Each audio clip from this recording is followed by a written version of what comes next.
I hope you're well and welcome back to the channel. Now, some of you more eagle-eyed viewers and subscribers may have noticed there's been a little bit of a radio silence over the last, I don't know, 10 days, couple of weeks, and at one point most of my content disappeared off the interweb, and well, I just wanted to say that, I mean, to be honest, I was having a little bit of a crisis of confidence. I don't know. I'd sort of fallen out of love very quickly with the YouTube malarkey. It doesn't take much for me. I need to grow a pair really, because, you know, a few negative comments and a few bad sort of, you know, when you do this YouTube marketing, I'm not sure if people realise how much work it takes. Now, I don't want to meddle, I'm not crying, but, you know, people do invest time and effort into these things, myself included, and if it doesn't quite go to plan, or you have a dodgy, even sometimes you can spend quite a lot of time editing, and you press the wrong button and you lose all your stuff, and you start thinking, and I know that's operator error, but you start thinking, is it all worthwhile? Because you know, you put yourself through this, and it takes time, and anyway, I'd sort of fallen out of love with it pretty quickly, and but thanks to quite a number of subscribers got in touch. What I should have done, of course, is post a video and say, I'm ever so sorry, but I'm going to hang this up now, you know, it's run its course, and that's that. But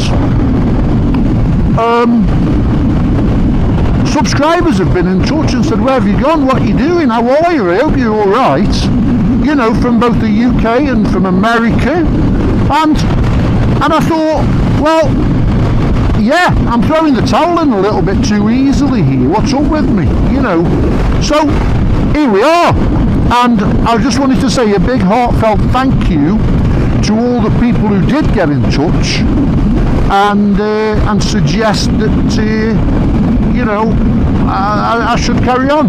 So here we are. So I hope you do enjoy this sort of stuff. What I will say is I'm going to put out a few less videos, if you like. It does begin to take over, you know, because you start doing videos and you start doing 2 a week, and the channel's building and building and building, and you're answering comments and you're answering emails, and it sort of takes over. It really does. And then you're dealing with all, you know, the numpties. I haven't got many of them. Most of my subscribers, most of the people who watch this are of a certain age, and they do understand, and the vast majority of comments are lovely. The odd ones, well, you wouldn't believe some of the comments that you get. Here we are, but all I would say is I probably won't be doing, at first when I started I was doing them on a Wednesday and a Sunday, and it's just a bit too much, so I'm just going to do one now pretty much when I please, and I can't be more worth it than that. So if you are subscribed, if you click the notification button, then you'll get notified when I do produce a video, and you can watch it if you choose to. But thank you for everybody who's got in touch, and yeah, I've got my head together now, so I'm in a better place, and hopefully moving forward I'll have some content for you. Now, the first thing I'm going to mention is this seems an ideal opportunity as well on the back of this video to put on some of your viewers' photographs. I know some people have been waiting a little while, and it's been remiss of me if I let them go, so they will be on at the end of this video. As far as my little bike's concerned, I've got a couple of little bits of news, nothing really earth-shattering, but you may know from the last videos that I put out, before the British Motorcycle Museum ones at least, I was playing about with the suspension. Now what I would say is that the front fork springs have been a big success. Very pleased with them, no problem at all. But you will also know that I changed. I saw on eBay some Icon rear shocks that were supposed to give me a much better ride, and at first I thought they did. Maybe it was the placebo effect, I don't know. I wanted them to work. But you might remember, if you've seen that video, that they were a little bit shorter than the stock ones, and one or two people pointed out that that might you know, give me other issues, if you like. Well, I run the Icon shocks for a couple of weeks, and they're okay. I didn't feel it truly adversely affected the handling. It did make it a little bit lower, and it did make it a little bit more difficult to heave onto the centre stand, but you know, neither here nor there really. But I was just playing about in the garage, and what I did was I put the stock shocks back on.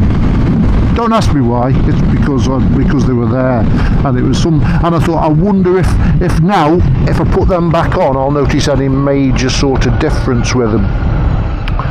And you know, I altered the setting on the stock shocks, and I put them in the middle setting of 5. The Icon shocks, incidentally, only had 3 preload settings. But anyway, I put the stock ones back on the middle setting, and to be honest, didn't notice an awful lot of difference. Now I've run them both for a few weeks. I haven't noticed much difference. So, would I do it again? Probably not. No, certainly not. I wouldn't. It would appear that I've wasted my money. Nobody wants to admit that, do they? But yeah, they haven't really transformed it. The front ones, yes, I would say go for that all day long. You know, do your progressive fork springs at the front, that's made a difference. But the back ones, for me, again, I'm like that, aren't I? A bit of a rush of blood, and I saw them on eBay and I thought I'll have them. And turned out they were a bit shorter. And overall, I think now I'm happier with the stock shocks on in the middle setting. So that's what I'm going to stick with for the foreseeable. So they'll be back on eBay shortly if anybody wants a pair. There's nothing wrong with them, but they're just not for me. And they do, I suppose if you were a bit short-legged, you know, short in the leg, they do a good job of lowering the seat. It lowers the seat by, I don't know, an inch and a half maybe, which for some people is important. Of course it is. Not so much for me, but others it might be. Now, a little tip. The only other thing I've done since you last saw me on my bike is I've spent a vast amount of money. Well, actually, they were £15. And I noticed when I was riding along, a little bit of sort of high-pitched vibration through the handlebars, particularly the throttle, the right-hand one. Now I suspect that's, maybe we grip the right-hand one a little bit more than the, I'll just scoot past him.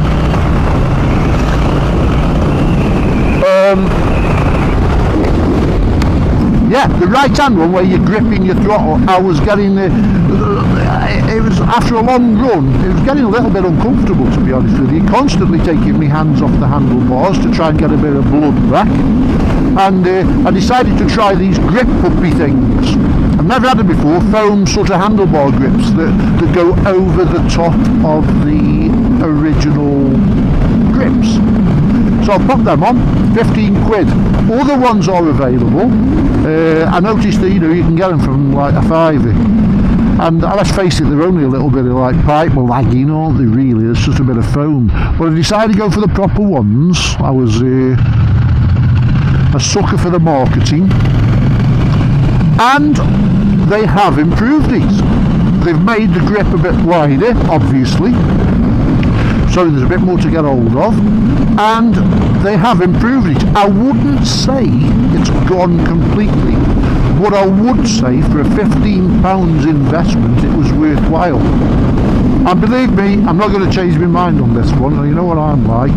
But yeah, if you're having any tingling through your handlebars, these foamy grip things do work. I wouldn't say they're a cure-all.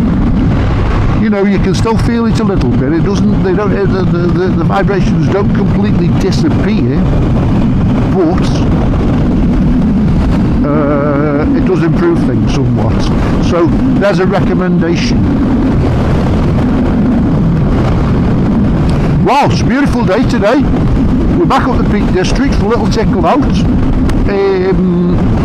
It's a good day as well because it's the first day of the football season in the UK and my team's won, which is wonderful. I didn't expect them to, but they managed to sneak a win, and that might be just the 3 points we need come May. That will keep us out of the division below us. Who knows? Oh, look at that! Wow. There's I think it was a buzzard overhead, but he was a big one. So yeah, the sun's shining, pleasant day. My team's won 1-0, and if you haven't already subscribed, you like this sort of stuff, give me a like, give me a comment, subscribe if you wish. I am going to start with the photographs again. As I said, I'll have some on the back of this one, and feel free to send them to shottostravels@gmail.com. if you've got any anecdotes, motorbiking anecdotes or anything like that, send them as well. That'd be wonderful. I was thinking the other day, you know, about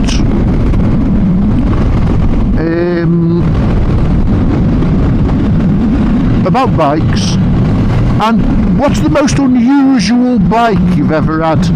The most unusual bike you've ever had. I had a bike that lots of people, well, I guess, I don't know. A bike that I had in my youth, and it was a bike that I regretted selling, but I always sell them, you know. I think lots of us do, don't we, you know. But I walked into the showroom one day and there's this bike sitting there, and he didn't want a lot of money for it because he couldn't sell it. Nobody was interested. And it turned out to be a wonderful little machine. It really did, and you know, it garnered a lot of attention because nobody knew what it was, and I didn't know what it was till I set eyes on it. But when I did my research, I thought, yeah, that's all right. That is. Now, the bike in question, and I can't even remember the exact model number, but I remember the basic details were it was a sandglass. And sunglasses are Spanish. I believe they were made in Barcelona for quite a long time, actually. You know, they were made, they weren't, and most of the bikes were singles. Correct me if I'm wrong, but I don't know if it was their own engine or a Rotax engine in the singles. I think they were 500cc. The bulk of their bikes were singles, but this particular one was a twin, and it was 400cc. And it had a Yamaha XS400 engine in it. And I thought, well, you can't go wrong with that, can you? You know, 4-stroke twin cylinder XS400. And it really was a stubby, stocky little thing. I'll try and find a picture of one. I'm sure, you know, on this wonderful interweb there's bound to be a picture somewhere, so if I can find one, I'll stick one up. And it turned out to be a wonderful bike. It really did. So there's mine, the most unusual bike I've ever had. I mean, you know, I've had CZs and MZs. MZs were wonderful. MZ250. I've had all sorts of strange things, from a Honda Express up to Goldwings to all sorts. But the Sandglass was perhaps the strangest one I've ever had. So what's the strangest bike you've ever had? Comments below, please, and send me a picture if you've still got a picture. I wish I got a picture of that, but I haven't, unfortunately. So that's really it for this one. It's just to get a little ride out, just to get back into the scheme of things. What I'm going to do now is this is Longner in Staffordshire. I'm going to put your pictures on, I've got a few, so I'll keep riding, keep my camera running for a little while, and pop your pictures on. Thank you so much for tuning in. Give us a like, comment and subscribe, and I'll see you on the next one. Until then, ride safe, watch out for the potholes and the lunatic drivers. I'll see you soon. Thanks for all the support. Bye.